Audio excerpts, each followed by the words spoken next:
नमस्कार। दिन भर की बड़ी खबरों में आपका स्वागत है। मैं हूं दामिनी। इस बुलेटिन में आज बात होगी वैक्सीन पर बुलाई गई सर्वदलीय बैठक की, अन्नदाताओं के आंदोलन की। बात करेंगे कि आखिर कैसे मोदी के गढ़ में हारी बीजेपी, जानेंगे कि क्या रहे ग्रेटर हैदराबाद नगर निगम चुनाव के परिणाम, और बुलेटिन के आखिर में बात देश की चरमराई अर्थव्यवस्था की। लेकिन तमाम बड़ी खबरों से पहले एक नजर सुर्खियों पर। वर्क फ्रॉम होम पर दिल्ली की केजरीवाल सरकार का नया फरमान, अफसरों को दिल्ली न छोड़ने और व्हाट्सएप पर उपलब्ध रहने का दिया निर्देश। भारत यात्रा शुरू करने से पहले बीजेपी अध्यक्ष जेपी नड्डा पहुंचे हरिद्वार, कहा बीजेपी को मिले साधु संतों का साथ, 120 दिन के लिए भारत यात्रा करेंगे जेपी नड्डा। अयोध्या में मस्जिद निर्माण के लिए बने ट्रस्ट में सरकार का नहीं होगा प्रतिनिधि, सुप्रीम कोर्ट ने दिया निर्देश। येदियुरप्पा ने बंद के आह्वान को वापस लेने की अपील की, कहा राज्य सरकार कन्नड़ लोगों के हितों की रक्षा के लिए राज्य में हर संभव प्रयास कर रही। कन्नड़ समर्थक संगठनों की तरफ से 5 दिसंबर को किया गया है बंद का आह्वान। आरबीआई के फैसले के बाद शेयर बाजार में तेजी, सेंसेक्स 447 अंकों की तेजी के साथ 45,079 पर और निफ्टी 124 अंकों की तेजी के साथ 13,258 पर हुआ बंद। साल 2020 की शुरुआत से ही देश स्वास्थ्य मुसीबत में फंसा हुआ है। इसका असर देश की अर्थव्यवस्था पर भी दिख रहा है। देश की जीडीपी ग्रोथ माइनस में पहुंच गई है। लोगों ने अपनी नौकरियां तक खो दी, जिसके बाद से ही सभी लोग वैक्सीन का इंतजार कर रहे हैं। लेकिन अब वैक्सीन को लेकर अच्छी खबर आ रही है। पीएम मोदी ने आज सर्वदलीय बैठक बुलाई थी, जिसमें उन्होंने वैक्सीन को लेकर क्या कहा, देखिए हमारी ये रिपोर्ट। पूरा देश इस समय वैक्सीन का इंतजार कर रहा है, क्योंकि जब तक वैक्सीन नहीं आएगी तब तक स्वास्थ्य मुसीबत से छुटकारा नहीं मिल पाएगा। साल की शुरुआत में ही जहां देश संक्रमित के जाल में फंसा, वहीं साल बीतते बीतते वैक्सीन को लेकर अच्छी खबर आने लगी। आज वैक्सीन को लेकर पीएम मोदी की अगुवाई में सर्वदलीय बैठक की गई। बैठक के बाद पीएम मोदी ने बताया कि कुछ हफ्ते में ही वैक्सीन आने की उम्मीद है। उन्होंने संकेत दिए कि महामारी की वैक्सीन पहले बुजुर्ग, स्वास्थ्य कार्यकर्ता और अधिक बीमार लोगों को दी जाएगी। इसके साथ ही वितरण के लिए पीएम मोदी ने नीति बनाए जाने की बात कही। पीएम मोदी ने कहा कि अभी 8 ऐसी वैक्सीन है जो ट्रायल के चरण में बनी हुई है और ऐसी उम्मीद है कि अगले कुछ हफ्तों में वैक्सीन को लेकर अच्छी खबर मिलेगी। वैज्ञानिकों की ओर से मंजूरी मिलते ही इस पर काम शुरू हो जाएगी। इसके साथ ही पीएम ने बताया कि भारत एक विशेष सॉफ्टवेयर पर काम कर रहा है जो हर किसी को वैक्सीन पहुंचाने पर ट्रैकिंग करेगा। वैक्सीन की कीमत को लेकर पीएम मोदी ने बताया कि केंद्र सरकार बड़े स्तर पर वैक्सीन वितरण को लेकर काम कर रही है, जो राज्य सरकार की मदद से जमीन पर उतारा जाएगा। सरकार ने एक नेशनल एक्सपर्ट ग्रुप बनाया है, जिसकी सिफारिश के अनुसार ही काम होगा। वैक्सीन की कीमत क्या होगी, इस पर केंद्र और राज्य मिलकर फैसला लेंगे। कीमत पर फैसला लोगों को देखते हुए लिया जाएगा और राज्य की इस पर सहभागिता होगी। एक तरफ देश वैक्सीन का इंतजार कर रहा है, दूसरी ओर अन्नदाता भी इंतजार कर रहा है कि सरकार कब उसकी मांगे मानती है। 9 दिन से अन्नदाताओं ने दिल्ली को घेर रखा है, लेकिन अब सरकार ने अन्नदाताओं के आगे झुकने के संकेत दे दिए हैं। सरकार विधेयक को वापस तो नहीं लेगी, लेकिन किसानों की अधिकांश मांगों को मानने को तैयार दिख रही है। ऐसे में क्या कल हो जाएगा समझौता, ये रिपोर्ट देखिए। दिल्ली पर अन्नदाताओं का घेराव सख्त होता जा रहा है। दिल्ली का संपर्क धीरे धीरे करके देश के बाकी हिस्से से कटता जा रहा है। सिंधु बॉर्डर पर तो अन्नदाताओं ने सबसे पहले डेरा डाला था। उसके बाद यूपी, हरियाणा के सभी बॉर्डरों पर अन्नदाताओं का प्रदर्शन चल रहा है। इनमें से कई बॉर्डर तो अब पूरी तरह से बंद हो चुके हैं। सरकार भी अब अन्नदाताओं की मांग के सामने झुकती दिख रही है। कल 3 दिसंबर को अन्नदाताओं के साथ हुई 8 घंटे तक चली बैठक के बाद सरकार की ओर से कहा गया कि कानून तो वापस नहीं लिया जाएगा, लेकिन अन्नदाताओं की जो शंकाएं हैं या जो आपत्तियां, उस पर सरकार विचार करने को तैयार है। जरूरी हुआ तो कानून में संशोधन भी किया जाएगा।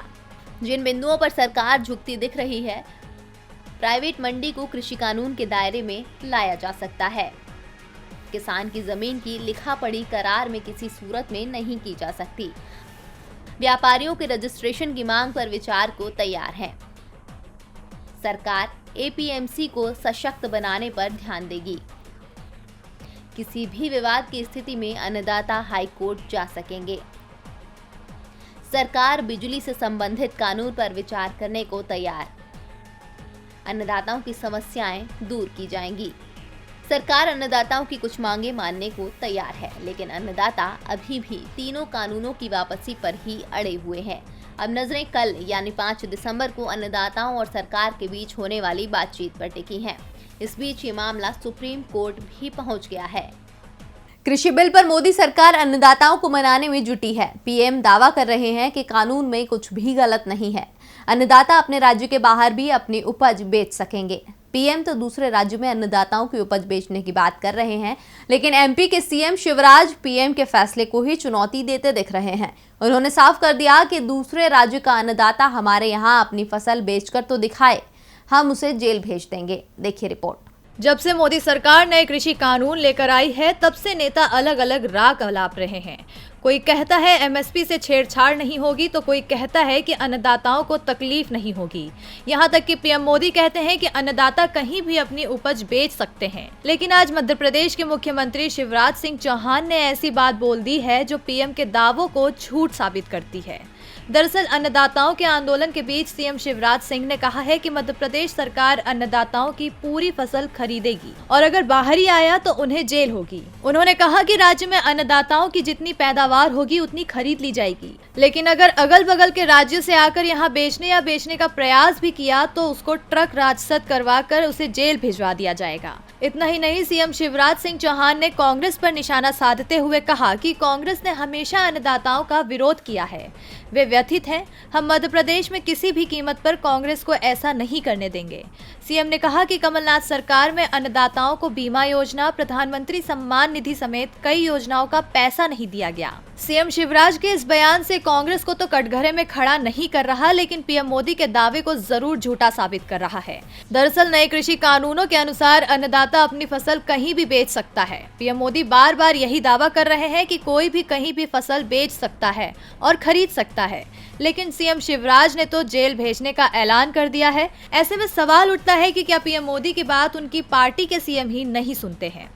मध्य प्रदेश की बीजेपी सरकार पीएम मोदी के कानून को ही चुनौती दे रही है। चुनौती तो बीजेपी को हैदराबाद में भी मिली, जहां निगम चुनावों में उसकी पूरी कोशिश के बावजूद भी टीआरएस का ही कब्जा होता दिख रहा है।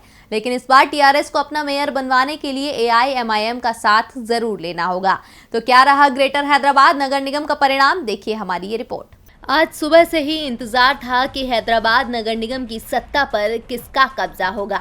150 सदस्यीय ग्रेटर हैदराबाद नगर निगम में अब तक टीआरएस का कब्जा था। राज्य में भी टीआरएस की ही सरकार है। चुनाव से पहले उम्मीद थी कि टीआरएस आसानी से हैदराबाद निगम चुनाव भी जीत जाएगा, लेकिन जिस तरह से बीजेपी ने प्रचार में ताकत लगाई, उसके बाद सभी की नजरें चुनाव परिणाम पर टिक गई थी। बीजेपी को अपने प्रचार अभियान का फायदा होते दिख रहा है। टीआरएस कमजोर तो हुई, लेकिन अभी भी हैदराबाद पर उसकी पकड़ सबसे मजबूत बनी हुई है। लेकिन इस बार निगम में किसी भी दल को बहुमत मिलता नहीं दिख रहा है। देर शाम तक आए रुझानों में टीआरएस को सबसे ज्यादा सीटें मिलती दिख रही हैं, लेकिन वो बहुमत से दूर है। टीआरएस 41 सीटों पर जीत चुकी है और 21 पर उसे बढ़त मिली हुई है। एआईएमआईएम 31 सीटों को जीत चुकी है, जबकि 10 पर वो आगे चल रही है। बीजेपी 30 सीटें जीत चुकी है और 15 सीटों पर आगे चल रही है। कांग्रेस को 2 सीटें मिल चुकी हैं। जो रुझान और नतीजे सामने आए हैं, उसमें टीआरएस और एआईएमआईएम मेयर पद के लिए गठबंधन करना होगा, क्योंकि हैदराबाद निगम की 150 सीटों में बहुमत के लिए 76 सीटों की जरूरत है और टीआरएस को 62 सीटें ही मिलती दिख रही हैं। 2016 में टीआरएस को 99 सीटों पर जीत मिली थी, यानी इस बार उसे 37 सीटों का नुकसान होता दिख रहा है, जबकि बीजेपी को 4 सीटों की तुलना में इस बार 46 सीटें मिलती दिख रही हैं। यानी बीजेपी को प्रचार का फायदा हुआ है और उसे पिछली बार की तुलना में 42 सीटें ज्यादा मिलती दिख रही हैं। हैदराबाद निगम चुनाव में टीआरएस जीतकर भी हारती दिख रही है। उसका मेयर तो बनता दिख रहा है, लेकिन चुनावों में सबसे ज्यादा नुकसान भी उसी का हुआ है। बीजेपी को हैदराबाद में भले ही फायदा हुआ हो, लेकिन अपने ही गढ़ में उसे बड़ी हार मिली है। पीएम मोदी के संसदीय क्षेत्र में ही बीजेपी हार गई है। बीजेपी को मिली हार ने योगी सरकार की भी परेशानी बढ़ा दी है। तो क्या रहा परिणाम, देखिए हमारी ये रिपोर्ट। यूपी में विधान परिषद चुनावों में समाजवादी पार्टी ने वाराणसी खंड शिक्षक स्नातक एमएलसी चुनाव में अप्रत्याशित प्रदर्शन किया है। समाजवादी पार्टी के शिक्षक एमएलसी पद के उम्मीदवार लाल बिहारी यादव चुनाव जीत गए हैं। भाजपा समर्थित चेतनारायण सिंह तीसरे स्थान पर रहे। एमएलसी शिक्षक निर्वाचन क्षेत्र के मुख्य मुकाबला लाल बिहारी यादव और डॉक्टर प्रमोद कुमार मिश्र के बीच रहा। लाल बिहारी यादव को 7,248 और डॉक्टर प्रमोद कुमार मिश्र 6,830 मत मिले, जबकि स्नातक सीट पर प्रथम वरीयता के आधार पर तीसरे चरण की मतगणना में सपा प्रत्याशी आशुतोष सिन्हा 2,142 वोटों से भाजपा से आगे चल रहे थे। सपा के आशुतोष सिन्हा को 11,511 और भाजपा के केदारनाथ सिंह को 9,469 वोट मिले थे। 6 चरणों में मतगणना होनी है। वाराणसी के स्नातक और शिक्षक वर्ग की सीटों पर बीजेपी समर्थित उम्मीदवार की हार को देखते हुए साफ है कि जनता के बीच बीजेपी के खिलाफ तेजी से रुझान बढ़ रहा है। उत्तर प्रदेश में 2022 की शुरुआत में विधानसभा चुनाव होने हैं। ऐसे में बीजेपी को भी अब हार का डर सताने लगा है। दूसरी ओर दोनों ही सीटें सपा की झोली में गिरने के बाद सपा के हौसले अब बुलंद हो गए हैं। मोदी अपने संसदीय क्षेत्र में ही बीजेपी उम्मीदवार को नहीं जितवा पाए तो संघ मुख्यालय नागपुर में भी बीजेपी के हाथ हार ही लगी है। विधान परिषद के चुनाव में महाविकास आघाड़ी गठबंधन ने जोरदार जीत दर्ज की है। बीजेपी की सबसे बुरी हार नागपुर स्नातक निर्वाचन क्षेत्र में हुई है, जिसे लेकर एनसीपी नेता नवाब मलिक ने बीजेपी पर निशाना साधा है। तो क्या कुछ हुआ है इस चुनाव में, देखिए इस रिपोर्ट में। महाराष्ट्र में बीजेपी को विधान परिषद चुनाव में मुंह की खानी पड़ी है। विधान परिषद की 6 सीटों के लिए हुए चुनाव में बीजेपी सिर्फ 1 सीट पर जीत दर्ज करने में कामयाब रही है। बाकी 5 सीटों पर शिवसेना, एनसीपी, कांग्रेस के महाविकास अघाड़ी गठबंधन ने जीत दर्ज की है। 1 साल के अंदर बीजेपी को राज्य में यह दूसरा धक्का लगा है। आपको बता दें कि पिछले साल नवंबर के महीने में बीजेपी के हाथों से महाराष्ट्र की सत्ता फिसल गई थी। बीजेपी ने इन चुनाव में 4 सीटों पर अपने उम्मीदवार उतारे थे और 1 सीट पर निर्दलीय प्रत्याशी को समर्थन दिया था। महाराष्ट्र के पूर्व मुख्यमंत्री और नेता प्रतिपक्ष देवेंद्र फडणवीस ने हार स्वीकार करते हुए कहा कि महाराष्ट्र विधान परिषद चुनाव के परिणाम हमारे उम्मीदों के मुताबिक नहीं है। हम ज्यादा सीटों के उम्मीद करते थे, जबकि सिर्फ 1 सीट पर जीत मिली है। हमसे तीनों पार्टियों की ताकत को आंकने में चूक हुई।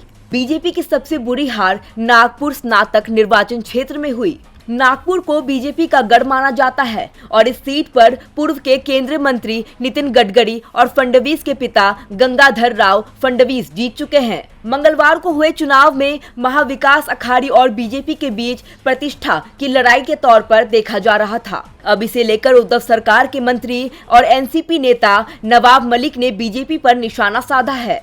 कहा कि चुनाव परिणाम पिछले 1 साल में महाविकास अघाड़ी के विकास कार्यों पर मुहर की तरह है। बीजेपी को सच्चाई स्वीकार करनी चाहिए। विधान परिषद चुनाव के बाद राज्य में सत्ता परिवर्तन का उनका दावा खोखला साबित हुआ है। और बुलेटिन के आखिर में बात देश की बंजर अर्थव्यवस्था की। महामारी के दौर में अर्थव्यवस्था लगातार गिरती जा रही है। इसकी वजह से जनता पर महंगाई का बोझ बढ़ रहा है, लेकिन ना सरकार राहत दे रही है और ना ही आरबीआई। अब की बार भी रिजर्व बैंक ने जनता की उम्मीदों को तोड़ दिया है। मौद्रिक नीति का ऐलान करते हुए आरबीआई गवर्नर शक्तिकांत दास ने जनता को कोई राहत नहीं दी है। इसी के साथ ही महंगाई को लेकर ऐसे आंकड़े पेश कर दिए हैं जो जनता के माथे पर शिकन लाएंगे। गिरती अर्थव्यवस्था के बीच जनता राहत की उम्मीद कर रही है, लेकिन आरबीआई बार बार उसे निराश कर रहा है। आज भी नई मौद्रिक नीति का ऐलान कर गवर्नर शक्तिकांत दास ने लोगों को मायूस किया है। आरबीआई ने प्रमुख नीतिगत दर रेपो में कोई बदलाव नहीं किया। गवर्नर शक्तिकांत दास ने कहा कि खुदरा महंगाई दर उच्च स्तर की ओर देखते हुए एमपीसी के सभी 6 सदस्यों ने आम सहमति से नीतिगत दर को यथावत रखने का निर्णय किया। एमपीसी के इस फैसले से जहां रेपो दर 4% पर बरकरार है, वहीं रिवर्स रेपो दर 3.35% पर बनी रहेगी। इन आंकड़ों से साफ है कि लोगों पर से ब्याज का बोझ कम नहीं हुआ है। आपको बता दें कि रेपो रेट वह ब्याज दर है जिस पर केंद्रीय बैंक वाणिज्यिक बैंकों को अल्पकालीन ऋण मुहैया करवाता है। वहीं रिवर्स रेट दर वह ब्याज दर है जिस पर केंद्रीय बैंक वाणिज्यिक बैंकों से जमा प्राप्त करता है। मई के बाद से आरबीआई ने इसमें कोई बदलाव नहीं किया है, जिससे लोगों पर महंगाई का बोझ बढ़ता जा रहा है। इतना ही नहीं, अब तो उनकी परेशानी और बढ़ने वाली है, क्योंकि गवर्नर शक्तिकांत दास ने अर्थव्यवस्था में गिरावट का अनुमान लगाया है। उन्होंने कहा है कि अर्थव्यवस्था में 7.5% गिरावट आ सकती है, जबकि चौथी तिमाही में यह अनुमान घटकर 6% से कम रहने के आसार हैं। आरबीआई का अनुमान है कि अगले वित्त वर्ष की पहली छमाही में खुदरा महंगाई दर 5.2% से लेकर 4.6% के बीच में रह सकती है। वहीं महंगाई दर बहरहाल ऊंची रह सकती है। अब केंद्रीय बैंक के गवर्नर खुद अनुमान लगा रहे हैं कि आने वाले दिनों में महंगाई बढ़ने वाली है, जबकि अर्थव्यवस्था गिरने वाली है। इसके बाद तो जनता की मुश्किलें बढ़ना तय है। और दिन भर की बड़ी खबरों में मेरे साथ इतना ही। देखते रहिए डीबी लाइव। नमस्कार।